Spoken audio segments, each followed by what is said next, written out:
स्वागत है दोस्तों आपका हमारे YouTube चैनल साहिल फार्मा में। दोस्तों मैं फार्मासिस्ट साहिल रेड्डी। आज मैं बात करने वाला हूँ कोविशील्ड के बारे में। कोविशील्ड वैक्सीन, जैसे कि ट्रेंडिंग में चल रहा है कि कोविशील्ड से हार्ट अटैक आ रहा है और ब्रेन स्ट्रोक हो रहा है, तो क्या ये सही है और कोविशील्ड लगने के कितने दिन के बाद ऐसी प्रॉब्लम आ रही है? तो इस वीडियो में हम पूरी डिटेल में बात करने वाले हैं।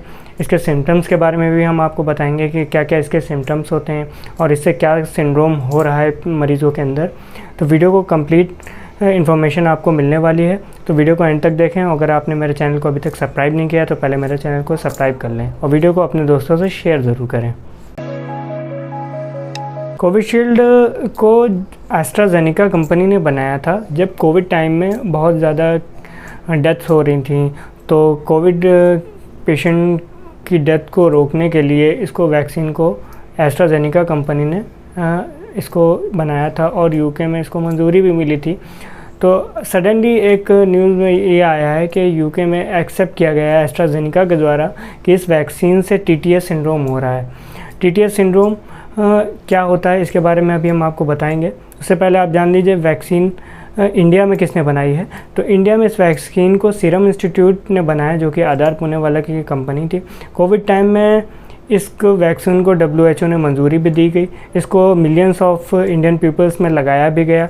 उसके बाद अब ये न्यूज़ सामने आ रही है जिसको एस्ट्राजेनेका कंपनी ने कोर्ट में एक्सेप्ट किया है कि इस वैक्सीन के ज़रिए टीटीएस सिंड्रोम हो रहा है। टीटीएस यानी थ्रोम्बोसिस्ट विद थ्रोम्बोसाइटोपेनिया सिंड्रोम हो जाता है। इसमें क्या हो रहा है कि इसमें मरीज़ों के हार्ट अटैक आ रहा है। थ्रोम्बोसिस्ट यानी थ्रोम्बस बन जाता है आर्टरी में, जिससे हार्ट की आर्टरी ब्लॉक हो जाती है और कहीं की भी आर्टरी जैसे हमारे ब्लॉक हो जाती है, उससे अटैक्स पड़ने लगते हैं। और थ्रोम्बोसाइटोपेनिया यानी में प्लेटलेट काउंट कम हो जाता है, जिससे हमारे बॉडी में प्लेटलेट काउंट जब बहुत ही कम हो जाता है तो ब्लीडिंग हो सकती है, रिस्क फैक्टर बढ़ जाते हैं।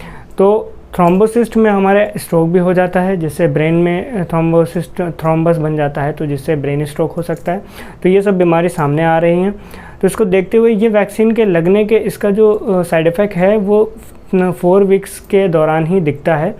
अगर आपके काफ़ी टाइम हो गया है वैक्सीन लगे हुए, तो इसके इतने सिम्टम्स नहीं, अब साइड इफ़ेक्ट नहीं दिखेंगे। इस न्यूज़ के आने के बाद लोग बहुत ही डर रहे हैं, पैनिक हो रहे हैं। तो पैनिक नहीं होना है आपको, इसके सिम्टम्स पे सिर्फ ध्यान देना है। अगर आपको ब्लरनेस यानी आँखों में धुंधलापन दिख रहा है, चेस्ट में पेन हो रहा है और आपको सांस फूल रही है या आपको पेट में दर्द हो रही है, तो ऐसे कोई सिम्टम, सीवियर सिम्टम दिख रहे हैं, हेडेक हो रहा है, तो ऐसे सिम्टम में बीपी बढ़ जा रहा है आपका, तो ऐसे सिम्टम्स में आपको डॉक्टर के कांटेक्ट में रहना है, कार्डियोलॉजिस्ट के कांटेक्ट में रहना है, अच्छे से ट्रीटमेंट लेना है हर चीज़ का, और प्लेटलेट्स काउंट का चेकअप करवाना है आपको, हर चीज़ का जांच करवानी है। ब्लड जांच करवाने के बाद आप ही इसका कोई मेडिसिन लें, अदरवाइज़ आपको घबराने की कोई ज़रूरत नहीं। ये वैक्सीन के लगने के 4 वीक तक ऐसी प्रॉब्लम हो सकती है, लंबे समय तक इसकी प्रॉब्लम ज़्यादा देखने को नहीं मिलेंगी। उस टाइम ये हुआ था कि ज़्यादा लोगों को लगी थी, तो उस टाइम हार्ट अटैक और ब्रेन स्ट्रोक आए थे, जो कि बाद में एक्सेप्ट किया गया कि इस वैक्सीन से होता है।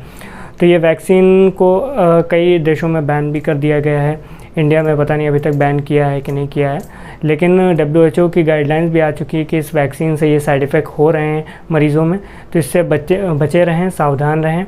तो दोस्तों थ्रोम्बोसिस्ट विद थ्रोम्बोसाइटोपेनिया सिंड्रोम ज़्यादा लोगों में नहीं होता है, ये सिर्फ रेयर केस में ही दिख रहा है इस वैक्सीन के लगने के बाद, तो घबराने की ज़रूरत नहीं है। और इस वीडियो में अगर आपको इस कोविशील्ड से रिलेटेड और इससे रिलेटेड कंप्लीट नॉलेज मिली होगी तो मेरे चैनल को सब्सक्राइब करें और दोस्तों से शेयर ज़रूर करें। मिलते हैं नेक्स्ट वीडियो में। Thanks for watching Sahil pharma.